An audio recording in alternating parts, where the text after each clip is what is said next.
Hello and welcome back to Daily Drives. Today we have a 2007 F430, and the reason why this particular car is special is because of this.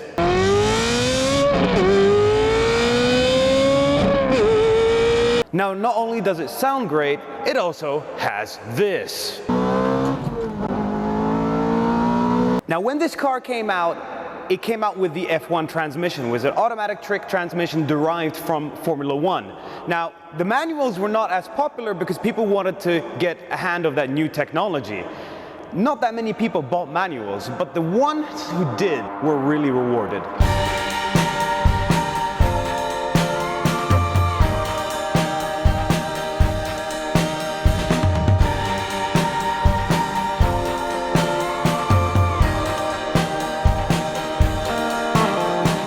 But let's rewind and talk about how this car came to be. So after the 360 Modena, which is a widely popular car with Ferrari wanted to up their game. So they brought in the F430. Unfortunately, the car was very similar.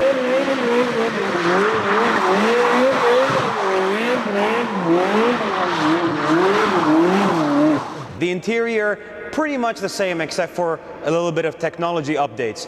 The front lights were different and the rears were actually taken from the Ferrari Enzo, and the wing mirrors were derived from the Testarossa. It almost felt like a rush job because at the time Ferrari was absolutely destroying the competition in Formula One. Michael Schumacher is coming through to take his first win of the 2003 Formula One season. When the company started in 1939 by Enzo Ferrari, his mission was to decimate in motorsport, and at the time that this car was out, Michael Schumacher was still doing the decimating. Michael Schumacher's done it today, and he wins his 61st Grand Prix, and he's a 5 times World Formula One champion.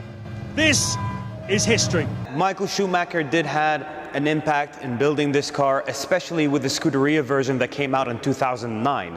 Now, that was the last year of production for the F430. It actually started in 2005 after being shown at the Paris Auto Show in 2004.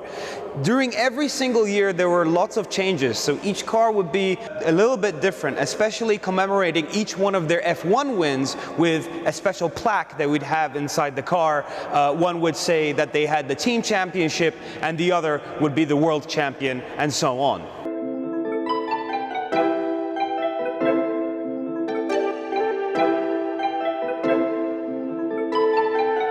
So sharing common factors of the F1 racing heritage, this car came with this famous E-diff, which was actually a differential that they were putting in race cars, specifically Michael Schumacher's race car at the time. So mounted to this E-diff was a 4.3 litre naturally aspirated V8. It was producing around 480 horsepower, and it was projecting this car to 100 in around 4 seconds. Now granted, this was with the F1 style flappy gearbox. This car, however, is a little bit different, again, because it is a manual, so launching it to 100 is going to be more down to the driver, which funnily enough is the reason why this car was purchased in the first place. Now the owner of this car saw, and was never really a fan of Ferraris, but saw this car and actually bought it on impulse just because it was a manual, which gives you a completely different driving experience. This particular car actually belongs to the same individual that gave us his 560 SEC from last week, and the video will be somewhere up here.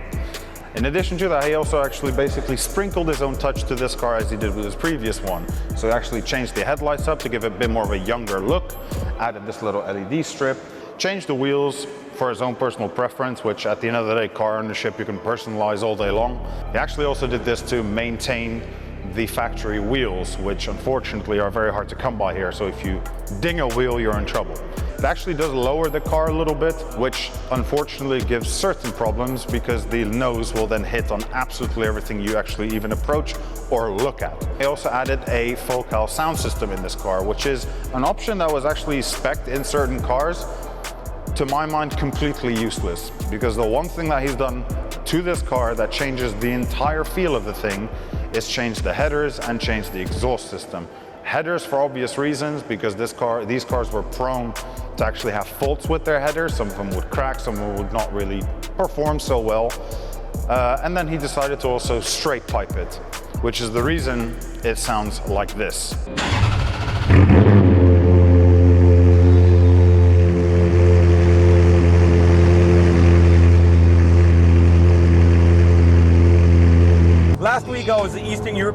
gangster driving a 560 SEC Koenig Special. This week on Miami Bikes.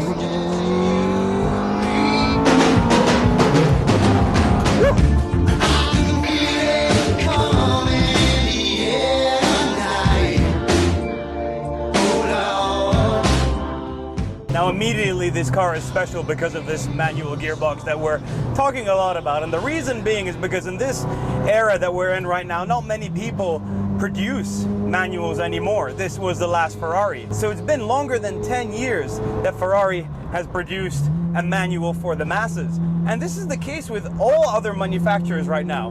In 2020, there are less than 100 cars that are offered with a manual gearbox. You can get an 8-speed, a 9-speed, even a 10-speed nowadays, which are fuel efficient, they shift gears like nothing else, and you can never keep up with them with your hand. But they just don't have this feeling. I don't want to go over the speed limit and get a speeding ticket, but it's actually, you know, it's just right. I was speaking to the owner about the speed, and it's not scary. It's very usable. Car feels extremely planted on the road. It gives you a lot of confidence, especially when you can take care of the gear shifting yourself. It doesn't surprise you when you press the throttle button. It doesn't kick down to second gear and you go wild. The gears are really long, so you can enjoy them and you can enjoy the sound. I think third gear goes up to like 150 almost, which is incredible. The noise it makes. Oh, we got a tunnel.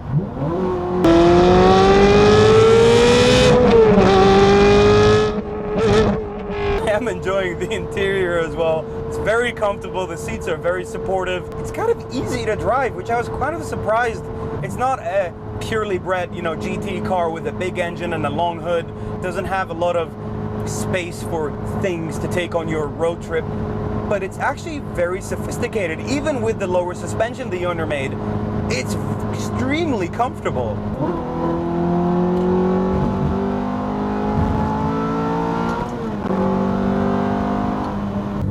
All right.